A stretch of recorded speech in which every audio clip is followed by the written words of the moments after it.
God en Hemelse Vader, maar Heer, ons is vandag hier so vir in Nederland, ons het 'n keuse gemaak in ons lewens om te sê, we will follow Jesus.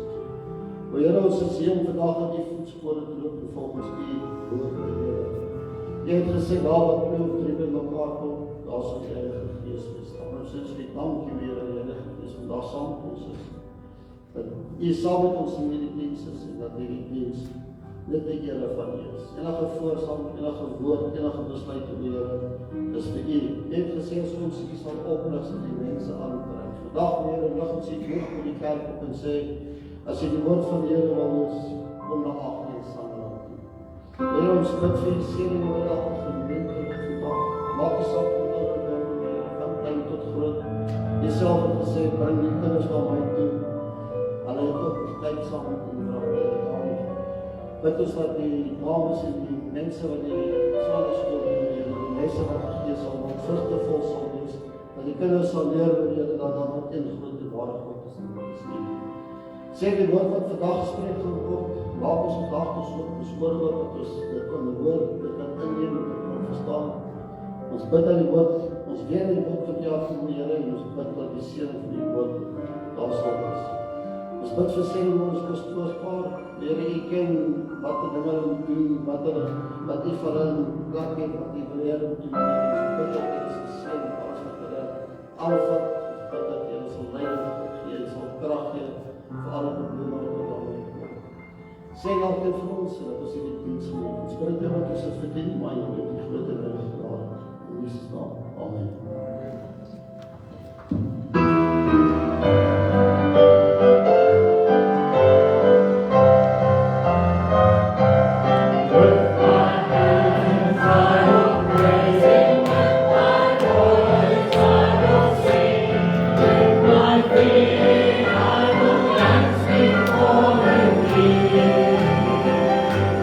With my hands I will praise Him, with my voice I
is easy when you're up on the mountain and you've got peace of mind like you never know. But when things change and you're down in the valley,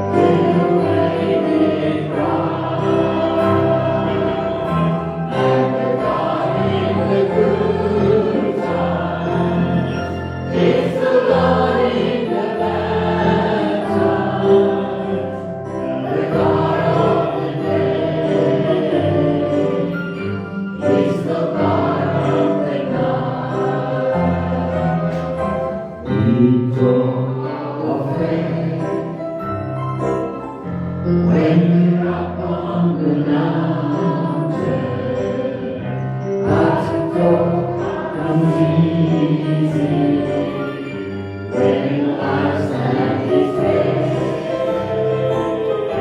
But in the valley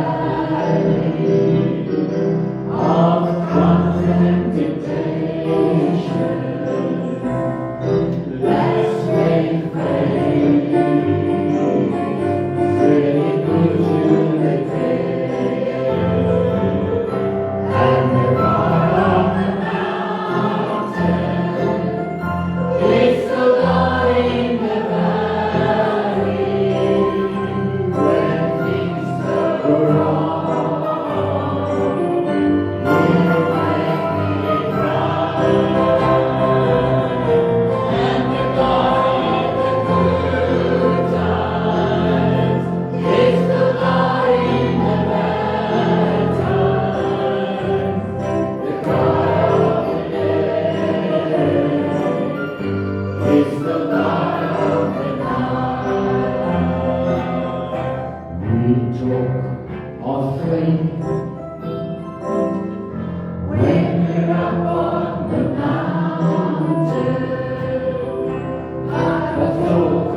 That's where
het ons nog nooit geval.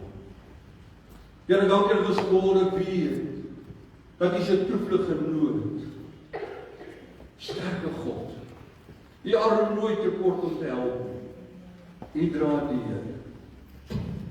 Vader, gee dan ook vanmôre dat die woord tot ons harte sal spreek. En dat die Gees, o Here, dit lewend sal maak in ons harte en ons oordenking daar.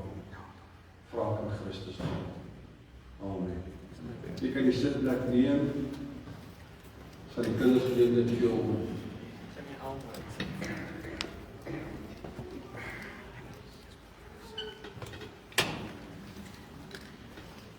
Ek wil vir lees vanmôre uit die boek Lukas, die 14de hoofstuk, en ek gaan vir die eerste 6 verse daar lees.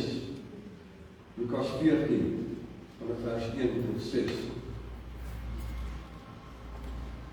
En toe hy, dit is Jesus, in die huis van een van die owerstes van die Fariseërs gegaan het, om brood te eet op die Sabbat, het hom in die oog gehou. En daar was voor hom 'n man wat water gehad het. As jy sê 'n man wat water gehad het, dan sal die Engels praat van dropsy, die meer korrekte Afrikaans is edeem. Sy liggaam was vol water, en water terughou, dit verteer jou niere en jou lewer en al jou organe. En dit het gelei tot baie sterftes in die antieke tye. Maar Jesus het gespreek en aan die wetsgeleerdes en die Fariseërs gesê: is dit geoorloof om op die Sabbat te genees? Maar hulle het stil gebly. Toe neem hy hom en hy maak hom gesond en hy laat hom gaan. Nou is dit vreemd, hier is nou 'n maaltyd. Hoekom laat hy hom gaan? Want ek dit sommer net so even bygaan vir julle sê ook, hierdie maaltyd was gereël en al die wie en mense met status en posisie was genooi gewees, die elite, as ek dit nou so mag uitdruk, was genooi gewees. Hierdie man het hierdie siekte, 'n siekte wat jy kon sien, en hulle plaas hom daar, nie dat hy moet kom saam eet nie, maar dat hy 'n lokval vir Christus stel. En nadat Jesus hom gesond maak het, antwoord hy en hy sê vir hulle: wie van julle se esel of se os sal in 'n put val wat dit nie dadelik op die Saterdag sal uittrek nie? En hulle kon hom daarop nie antwoord. Tot sover. Die Here Jesus praat daar in Lukas 11 van die 39 tot die 40ste vers met die Fariseërs. En hy sê vir hulle die volgende: julle is vol roof en boosheid. En hy gaan verder en hy noem hulle 'n klomp onverstandiges. Nou moet jy verstaan dat vir hulle was het baie moeilik geweest om so iets te moes antwoord, want hulle was hierdie ouens wat die belangrikste posisies gehad het. Hulle het op die Sanhedrin of Joodse Raad het hulle gedien. Hierdie ouens het besluite geneem, die volk het na hulle gekyk. Hulle het uitsprake gemaak oor die reg en wie weet wat alles. Hulle was belangrike mense. En nou kom 'n timmerman daar uit Nasaret en hy sê vir hulle: hey, julle is boos, man, julle is vol boosheid. Julle is vol roof. Julle is onverstandig. Hierdie mense het hulle die wet geken. Hulle was skrifgeleerdes, hulle was regsgeleerdes. En sê julle is onverstandig. En hierdie woorde van die Here Jesus was nie vir hulle aangenaam om te hoor. Juist omdat hierdie groep Fariseërs baie posisie en status bewus gewees het.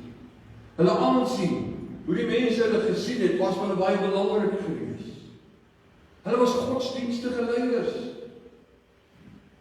En hulle het 'n ander onderrig gegee in die wet en in die skrif.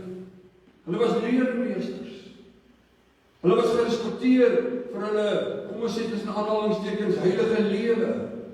Hulle het invloed gehad, hulle het gesag gehad. Jesus self sê in die boek van Matteus, hulle hou van dinge soos die beste sitplek. Hulle hou van eer, hulle hou van erkenning, hulle wou dit graag gehad. Hulle het ook die gebruik gehad om mense se gedrag geestelik te beoordeel. Dit terwyl ons weet die woord ook om die mens nie te doen. Hulle het die wet geken en gekyk dat dit toegepas word. Hulle was sedebewakers gewees. En dat mense nie die wet oortree nie. Op 'n ander plek sê die Here Jesus van hulle is witgepleisterde grafte.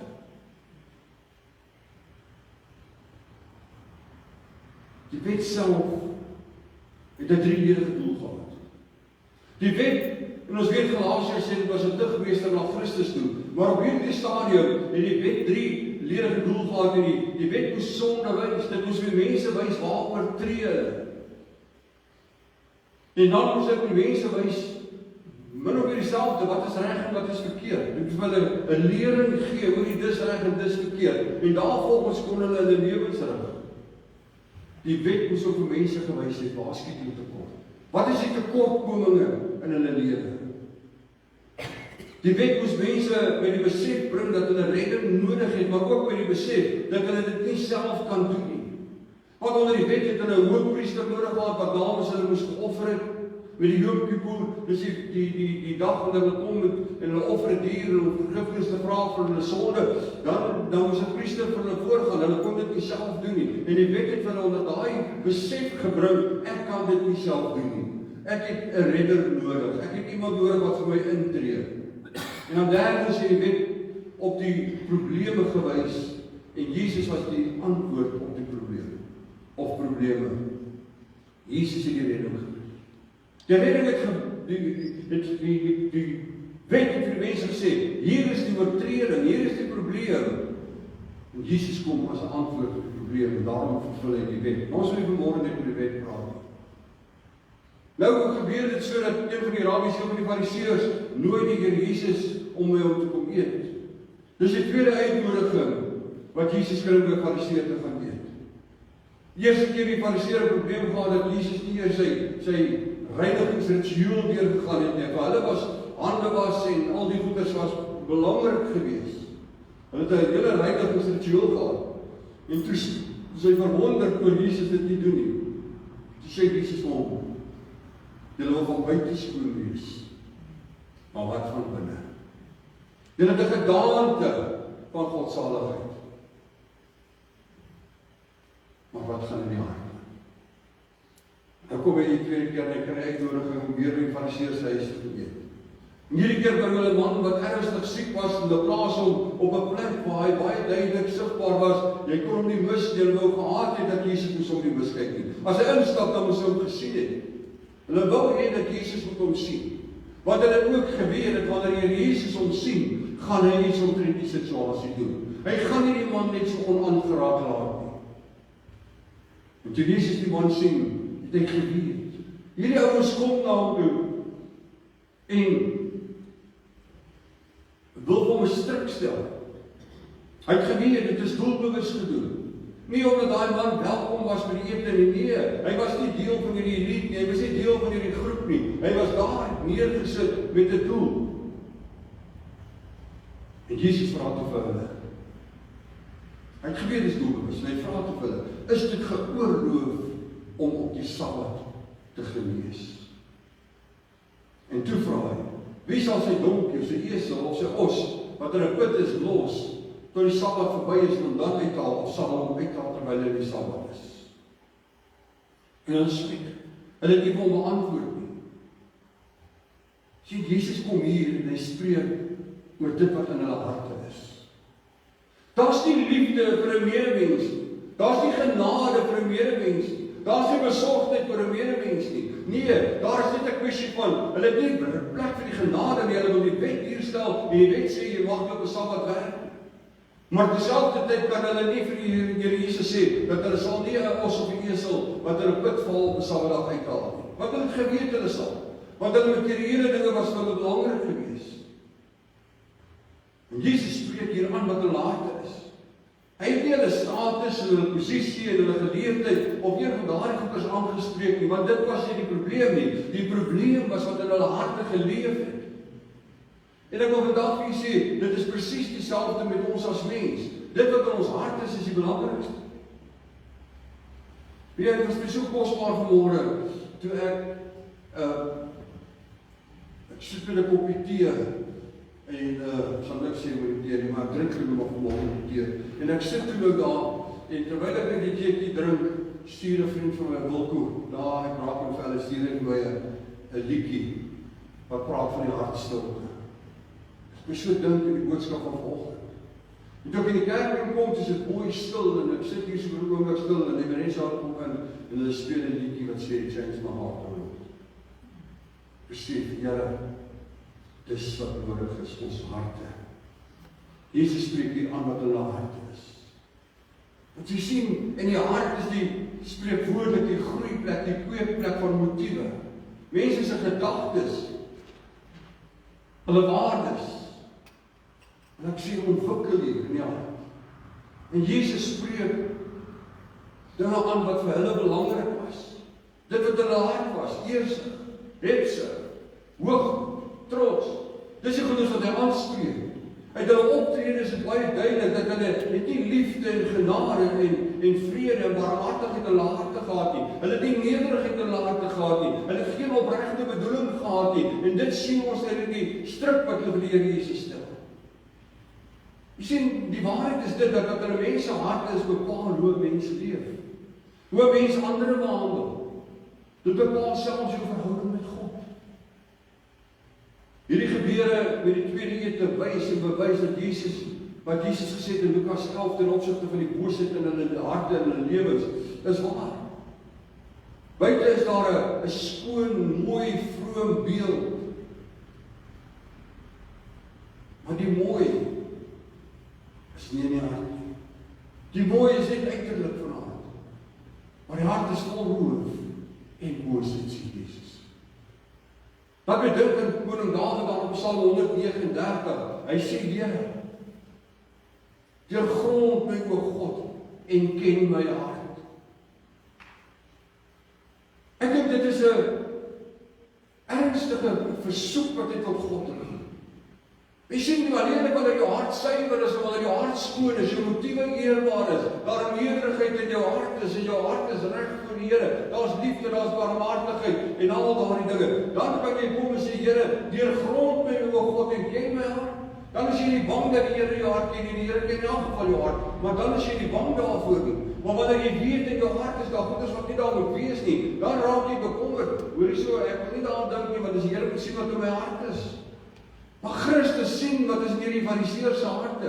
Buitekant kyk die mense daar en hulle lyk mooi en hulle lyk vroom en hulle lyk wonderlik en goed, maar in die hart is dit 'n ander saak. God ken ons harte. Jesus het geweet wat leef in daardie fariseërs se harte. Hy het geweet wat gaan aan in hulle harte. Jesus wys deur sy optrede die waarheid van Jesaja 36 vers 26. Hy sê die Here gee 'n nuwe hart. 'n nuwe gees. Hy verwyder die hart van klip en hy gee 'n hart van vlees. Hierdie mense het harde harte gehad. Daar was nie genade nie. Paulus sê, ondersoek jouself. Ondersoek jouself. As jy vandag na jou hart moet kyk, my broeder, my suster, wat sal jy sien, wat leef en wat groei in jou hart? Ek het eendag gepreek, jare terug, net nadat Elma endokarditis gehad het. Endokarditis is wanneer jy 'n bakterie of 'n ding in jou hart kry. Dan vergiftig het jou hele liggaam deur jou are heen en jy slaan sulke polle uit. Jy verloor gewig en jy kan sterf daarvan. En ek het eendag daaroor gepraat en gesê, dit wat in die hart is kan jou siek maak. Dit kan jou laat sterf. Dit was hier 'n pragtige voorbeeld gewees toe ek gesien het hoe waar dit is in haar lewe. Nie dat ek sê daar was boosheid nie, daar was net 'n kiem wat hier daar was gewees het, of 'n bakterie. Maar ons gebed moet te wees, ons strewe moet te wees om 'n hart te hê soos wat Jesus openbaar sy hart is. 'n Hart vol liefde, 'n hart vol empatie, 'n hart vol genade. Hy het 'n ontvanklike hart gehad. En op ontvanklike hart luister na die Vader. Gee ag op wat God sê. Hy het 'n nederige hart gehad, hy was bereid om te leer. 'n Hart met gevoel, meegevoel vir 'n ander. 'n Gehoorsame hart, want 'n gehoorsame hart luister na God. Jesus sê alles wat ek die Vader gehoor het, gee ek vir julle, sê ek vir julle, leer ek vir julle. Jesus spreek die mense aan wat uiterlik reg was, maar innerlik was hulle harte hard. In Psalm 51 kom Dawid net nadat hy gesondig het. Nadat die profeet hom gewys het op Dawid het gesondig. En hy openbaar hier 'n ontvanklike hart, of 'n ontvanklike gesindheid, dan as ek dit anders moet stel. Hy aanvaar die woord van teregwysing wat na hom toe kom. Hy ontvang daardie woord en hy het 'n nederige hart en hy is bereid om te leer uit sy foute. Hy is bereid om vergifnis te vra. En hy het meer gevoel wat hy nie gehad het nie, want toe hy die sondig doen het hy 'n harde hart gehad. Hy het 'n gehoorsame hart en hy luister na wat God vir hom sê deur die profeet. En Dawid bid, hy sê, skep in my 'n rein hart. In ander woorde, Here, gee vir my hart met suiwer motiewe. Gee my 'n hart wat my lei en dring met na 'n opregte verhouding met God. Dat dit my ingesteldheid sal wees om reg voor God te lewe. Spreuke 4 lees ons, daar in die 23ste vers. Hy sê, bewaar jou hart, meer as alles wat bewaar moet word. Want daaruit is die uitgang in die lewe. Jesus, die apostel Paulus op 'n plek, dis nie wat ingaan, maar dit wat uitkom, wat onrein is. Die dinge wat ons sê, die dinge wat ons doen, wat spreek van 'n rein hart, of 'n hart wat nie suiwer is voor God nie. Jesus kyk na hierdie fariseërs, en hy weet, en daardie skrif in Jesegiel, het hulle geken. Daardie een wat sê, praat met die hart, en die Here gee vir jou 'n hart van vrees, nie van klip nie. Hy het hierdie teks van Spreuke 4:23 het hulle geken. Hulle het geweet dat die Here sê, bewaar jou hart. Maar nogtans staan hulle daar met verharde harte. Nogtans staan hulle daar en hulle kom en hulle beplan negatiewe dinge en leed aan Christus. Nou wys hulle optrede, hulle keuses, hulle woorde, dat hulle harte boos is. Hulle bevestig wat Jesus gesê het, maar hy het geweet, as seun van God het hy geweet, dat hulle liefde en genade is nie iets in hulle harte nie. Dit leef nie in hulle harte nie. So 'n baie goeie gedeelte hierdie, om my te wys, die een kan staan hier, die mense wat die wet van onderhou, en dan is daar Christus, wat vir ons die wet kom vervul het, wat vir ons 'n genade bedeling bring. Vraag vanmôre is my broeder, my suster, hoe beskerm ons harte? Hoe beskerm ons innerlike mens? As ek dit dan so mag uitdruk. Ons ingesteldheid. Nou wil ek vir een ding sê, deur te begin, kyk wat dink jy, wat sê jy? Moenie negatiewe gedagtes toelaat om oor te neem. Want die oomblik wat jy negatiewe gedagtes toelaat om jou oor te neem, dan vergiftig dit jou. Jy raak later net so negatief. Daarom, want ek sê altyd ek is so positief tot my bloedgroep is A positief. Maar ek kry ook tye en oomblikke wat ek nie so positief is. En daarom is dit vir my baie moeilik om te deel met net negativiteit. Moenie negatiewe gedagtes toelaat om jou oor te neem, want dit steel jou vrede, dit steel jou blydskap. Dit maak 'n probleem in jou lewe groter as die genade. Moenie toelaat dat jy negatief beïnvloed word. Wat is die eerlik wees met mekaar? Hier kom fariseërs het mekaar opgesteek teenoor Jesus. Hulle het met mekaar gepraat, dat mekaar negatief beïnvloed. Hulle het al die dinge wat hulle mee saamgestem het, die dinge wat Jesus gedoen het, soos om op die Sabbat te genees, het hulle teen hom gehou. Dat mekaar negatief beïnvloed. Het is maklik om mense negatief te beïnvloed. Ek sê een negatiewe ding vir jou. En as daar een negatiewe ding vir jou gesê, dan steek jy vas. Dan kos dit ook 7 vir 'n positiewe ding om daai negatiewe ding weer uit te wis. En ons luister so maklik nou die negatief.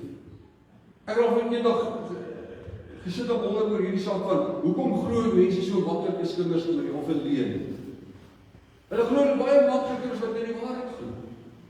So nie waar nie. Dis my ervaring, dis my belewing. Moenie negatiewe gedagtes toelaat om jou oor te neem. Jy moenie toelaat dat mense jou gedagtes negatief beïnvloed nie. Moenie bitterheid en onvergewensgesindheid in jou lewe toelaat. Dis al die dinge wat jou hart besoedel. Waar jou hart deur God se woord. Doen wat die woord van die Here sê. Dit vorm jou denke en dit vorm jou rigting. Daarom skryf Dawid en sê hierdie woord is 'n lig vir jou pad en 'n lamp vir jou voet. Rig jou lewe volgens die positiewe dinge wat hierdie woord jou leer. Rig jou gedagtes rondom dit. Want dit is vir jou 'n rigtingwyser, die wet was veronderstel om 'n rigtingwyser te wees. Maar die wet het vir mense te belangrik geraak en liefde en genade het een kant toe gegaan. En dis iets wat in ons lewens mag gebeur nie. Ons mag nie liefde en genade en nederigheid en al daardie kosbarehede uit ons lewe uit wegweer nie. Dit moet deel van ons lewe wees. En een manier om seker te maak is om met jou gedagte te vul met die woord van God. Ek sê baie keer dat 'n mens is soos 'n rekenaar, dit wat jy invoer is wat jy uitkry. Rekenaar kan nie vir jou iets anders gee as wat jy vir hom vra of sê hoe te doen. Vul jou hart, vul jou gedagte met die woord van God. Met 'n ingesteldheid om dit te gehoorsaam, want dit help ook nie jy hoor en jy doen nie. Bewaar jou hart deur God se woord, dit vorm jou denke en rigting. En dan gebed. Dit help jou om jou hart sag en oop te hou voor God. Jy kan gaan bid en jy kan vir die Here sê net wat jy wil, maar die Here weet wanneer jy 'n verkeerde motief uitbid. Jy kan gaan bid en jy kan sê net wat jy wil, maar die Here weet ook wat gaan in jou hart, wat 'n motief leef daar. Wat 'n ingesteldheid leef daar. Wat is daar werklik in jou hart leef? Daarom is dit belangriker om te kom sê, Here, help my, reinig my hart soos wat Dawid gedoen het. Vra vergifnis. Ondersoek jou hart. En gebed help jou. Meer tyd 'n mens se gebed met God spandeer, hoe sagter word jou hart. Hoe sagter word jou gees, hoe sagter word jou ingesteldheid. En dan waaksaamheid. Wees waaksaam. Die Bybel sê waak en bid wanneer jou vyand loop rond soos 'n brullende leeu en kyk jy kan dit verslind. Is dit nie waar nie? Wees waaksaam. Wanneer mense of iemand na jou toe kom en met jou kom praat of enigiets anders, nie net mense nie, kies waarna jy wil luister. As dit nie vir jou opbouend is en bevorderlik is, dan moet jy jou staan en sê, luister, ek wil nie hê jy moet met my oor hierdie goed praat nie, want jy gaan my negatief beïnvloed en ek wil dit nie in my lewe hê nie. Jy gaan dalk by dat voel, hier's dinge wat in my lewe is, of wat gebeur, wat my negatief gaan stem teenoor ander mense of ander dinge, ek wil dit nie hê nie. Ek gaan dit nie toelaat dat jy my besoedel met negatiewe praatjies, kwaad praat, en skuld, wat ook al dit genoem nie. As jy met my wil praat opbouend. Wie weet jy kan met my rugby praat of my vertel hoe sleg ek my span verloor. Dis nog nie invang. Maar wat is nie belangrik, maar goed wat belangrik is.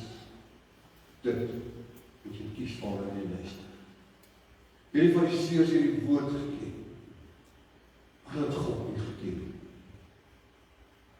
Hierdie Fariseërs het die wet geken, hulle het geweet wat sê die wet, maar hulle het God nie geken nie. En daarom sê ek vanmôre vir jou, my broer en my suster, as jy jou hart rein voor God wil hou, dan vat jy die woord en jy ken die woord, maar jy bid ook oor die woord. En jy pas dit toe in jou lewe. Want as dit wat jy ken, dit wat jy lees, jy dit nie toepas nie, dit het jou geen waarde nie. Dan bly dit dooie letter, maar die oomblik wat jy hierdie letter vat en jy laat toe in die gees van God, hierdie letter lewend maak in jou hart en jou siel en jou gedagte, dan kom daar 'n verandering. Ek kan byvoorbeeld die woord van die Here praat oor liefde. Dan sê ek, liefde is 'n daad. So by baie woord dit sê, liefde is 'n daad, dis iets wat jy doen. Dis nie net iets wat jy sê nie. Ja, dis goed om dit te sê, maar leef dit dan uit.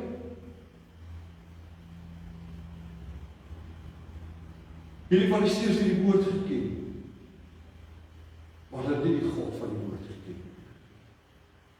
Die woord het nie vir hulle lewend gewees, wanneer dit kom by genade, barmhartigheid en liefde nie. Want dit is wie God is. God is genadig. God is liefde. En die Here wil hê ons as mens met genade en liefde en vergewensgesindheid en al daardie tipe van dingetjies moet ons openbaar. Fariseërs het dit gewys. Hulle sit 'n man wat siek is daar en hulle op Jesus se lokval stel om hom te kan veroordeel. Dis wat hulle harte geleef het. Hulle het nie gedink hoe met daai man voel wat hulle nou daar sit met sy siekte nie. Hulle het ook nie gedink dat dit wat hulle doen is verkeerd nie. Maar jy sien, as hulle God geken het, sou hulle geweet het, dat God is liefde. Sou hulle geweet het, nie net in die wet sê nie, dan sou hulle die wet nie groter geag het, as hulle liefde vir 'n medemens gehad. En die woord van die Here leer baie duidelik, jy moet jou naaste lief hê. Maar hulle het nie toegepas nie. Hulle was nie daders van dit wat hulle gedoen het nie. Ja, skynheilig het hulle dit gedoen. Ek het al op 'n stadium miskien vir julle gesê van die verskillende soorte fariseërs wat daar was onder andere een wat genoem het die bloedneus fariseë. Dus daai ouens, hulle sal teen 'n muur vasloop met hulle neus bloedneus loop, maar hulle sal nie kyk vir 'n vrou wat daar staan. Hulle loop julle teen die muur vas, net om vir mense te wys hoe heilig en vroom is hulle. Help nie jou optrede en jou uiterlike lyk of jy heilig en vroom is, want jou hart is dit nie. Jou hart lewe dit nie. Die fariseërs het die woord geken, maar het God nie geken. Ek wil vanmôre vir jou sê, my broer en my suster, die beste en maklikste manier vir jou en vir my, om ons harte te vul met dit wat kosbaar is om tyd te spandeer met God se woord. En die beste manier om ons verhouding met God op die regte manier te vestig, is die tyd in gebed met die Here te spandeer. So hoor dit baie praat oor die Bybel en dit moet lees. Want die woord van die Here gee vir ons kennis aangaande wie God is. Gee vir ons kennis aan watter rigting ons moet volg. Ons het nie meer 'n wet nodig om vir ons te sê, dis ons tigmeester na Christus toe. Want ons het die Gees van God wat ons lei in alle waarheid en in geregtigheid en wat ons oortuig van sonde. Ons moet net luister daarna.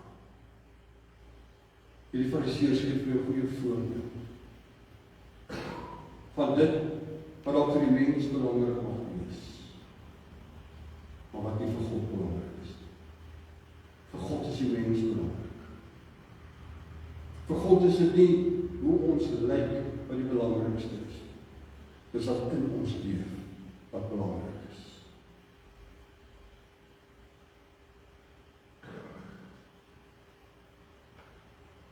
Paulus sê, ondersoek jouself. En ek wil vanmôre vir jou sê, ondersoek jouself. Kyk na jou hart, kyk na jou ingesteldheid. Luister na wat jy praat en kyk na wat jy doen, dan sal dit vir jou ietsie sê wat in jou hart aangaan. Nou kry jy jou hart op die plek wat dit gevul is met liefde en empatie en vergewingsgesindheid en genade en barmhartigheid en al wat is. Dan is ons getuies, lewende getuies vir Christus.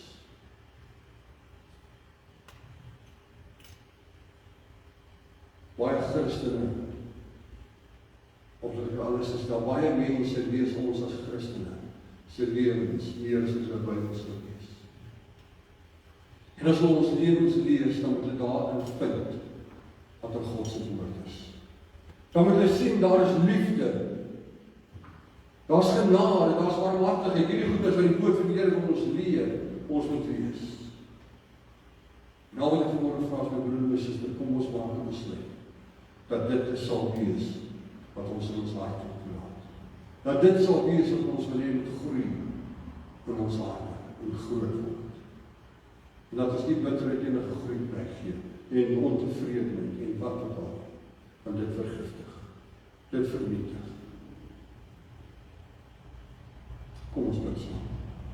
Vader, ons kom vanmôre voor U. En ons weet, o Here, dat ons moet rein van hart wees. Here, en ek wil vra dat ons harte sal vul met U woord en dat die Gees dit lewend sal maak. Ek wil vra, Here, dat ons die wysheid sal hê, die krag sal hê, die sterkte sal hê, die insig sal hê om U woord te leef. En Here, dat ons sal weet wanneer die Gees vir ons sê ons doen iets verkeerd, dat ons daarmee berou sal hê, Here, dit sal laat staan, ons sal voortgaan om die regte dinge te doen. Dat ons soos koning Dawid sal aanvaar en dat ons sal verander. Ek vra dit vanmôre vir een, vir elkeen hier. Vra dit vanmôre in Jesus naam. Amen. Kom ons staan op ons laaste lied saam sing.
Is daar koffie hier in die saal? Jy is baie welkom saam met koffie of tee te probeer met Korea asseblief.